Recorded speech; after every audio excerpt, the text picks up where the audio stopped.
कहते हैं डॉक्टर भगवान का दूसरा रूप होते हैं, लेकिन अगर वही भगवान खुद मौत का सौदागर बन जाए तो यहाँ एक ऐसा डॉक्टर जिसने लोगों की जान बचाने की कसम खाई थी, मगर उसने सैकड़ों लोगों की जान लेने को अपना शौक बना लिया। एक ऐसा डॉक्टर जो इंसानों की किडनियां बेचता था, लाशों को मगरमच्छ के सामने फेंक देता था, और जब पुलिस ने पूछा कि कितने मारे तो मुस्कुरा कर बोला कि अब गिनती याद भी नहीं। जी हाँ, हम बात कर रहे हैं doctor death, doctor Devendra Sharma की।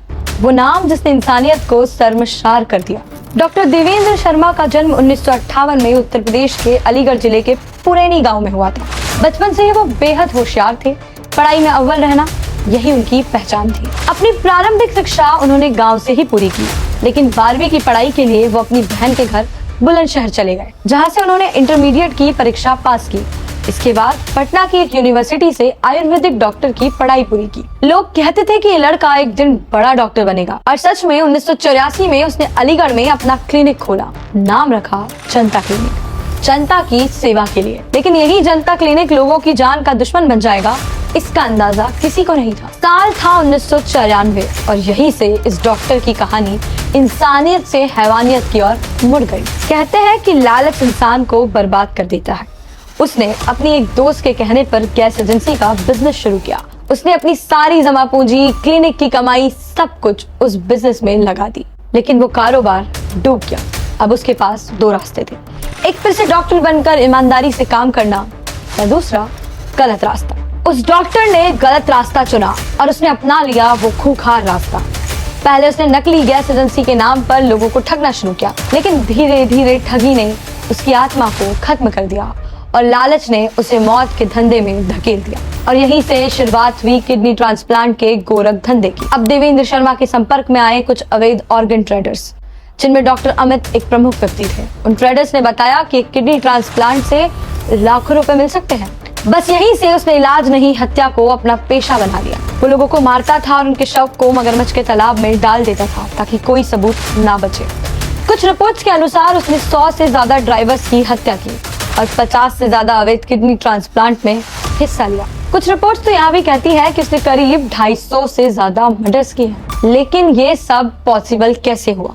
जब उसने गलत धंधे करने का मन बना लिया तो उसने शुरुआत अपने क्लिनिक से की। वो कुछ मरीजों को बेहोश कर उनकी किडनी निकालता और उन्हें अवैध रूप से बेच देता था। जल्दी ही उसे पैसे मिलने लगे और इस हैवानियत में उसे मजा आने लगा। लेकिन उसे डर था कि क्लिनिक में ऐसा करते पकड़ा जा सकता है। फिर उस शातिर दिमाग ने एक और खतरनाक योजना बनाई।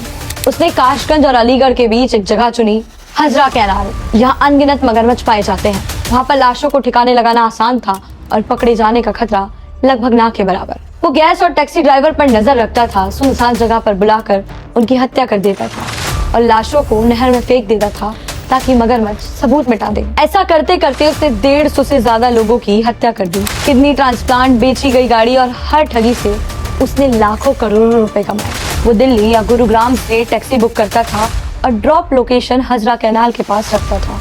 वहीं पर हत्या कर लाश को नहर में फेंक देता था। लेकिन वो कहते हैं ना कि हर पापी एक दिन पकड़ा ही जाता है। पुलिस को लगातार टैक्सी और ट्रक ड्राइवर के गायब होने की शिकायत मिल रही थी। इन सारी चीजों में पुलिस को एक पैटर्न नजर आने लगा।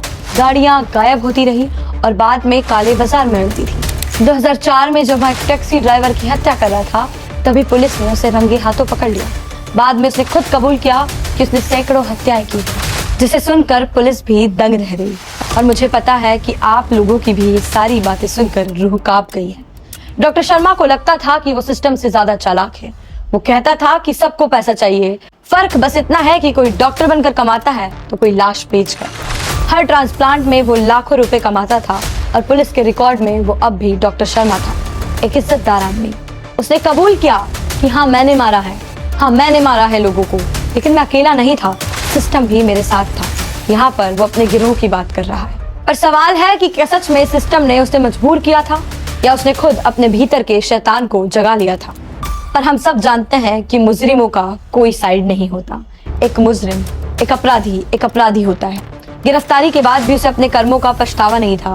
वो जेल में योग सिखाता, हेल्थ टिप्स देता और कैदी उसे डॉक्टर साहब बुलाते। जब एक दिन एक पुलिस अफसर ने पूछा कि कितने लोगों को मारा है, वो मुस्कुराया और बोला कि अब गिनती याद नहीं। मुझे जहाँ तक याद है मैंने 50 लोगों को मारने के बाद गिनती करना छोड़ दिया था। जहाँ इंसान मौत की गिनती भूल जाए वहाँ इंसान नहीं रहता, वो शैतान, हैवान और जंगली बन जाता है। अगर हम देखें तो इस कहानी की सबसे डरावनी बात उसके अपराध नहीं है, बल्कि यह है कि वो कभी डॉक्टर था। एक ऐसा डॉक्टर जिसने जान बचाने की कसम ली थी पर मौत को धंधा बना लिया। वो दिखाता है कि बुराई हमेशा अंधेरे में नहीं छिपी होती है, कभी कभी वो सफेद कोट पहनकर हमारे सामने खड़ी होती है। इसलिए आज के समाज में जरूरी है कि हम इंसान को उसकी डिग्री से नहीं, उसके चरित्र से परखें, क्योंकि जब इंसान में इंसानियत मर जाती है तो वो डॉक्टर नहीं, मौत का सौदागर बन जाता है। मैं आपको बता दूं कि इस वीडियो का मकसद सिर्फ इन्फॉर्मेशन देना और ये बताना नहीं था कैसे वो डॉक्टर लोगों का मर्डर करता रहा और कैसे लोगों की जान लेता गया। इस वीडियो से हम देश के लोगों को ये मैसेज देना चाहते हैं कि आंख बंद करके किसी पर भी भरोसा करना सही नहीं है। अगर ये कहानी आपको सोचने पर मजबूर करती है तो इस वीडियो को लाइक करें, इसे अपने दोस्तों के साथ शेयर करें। हम लोग ऐसी अलग अलग कहानियां आपके लिए लाते रहेंगे। आप लोग देखते रहिए TFC इंडिया।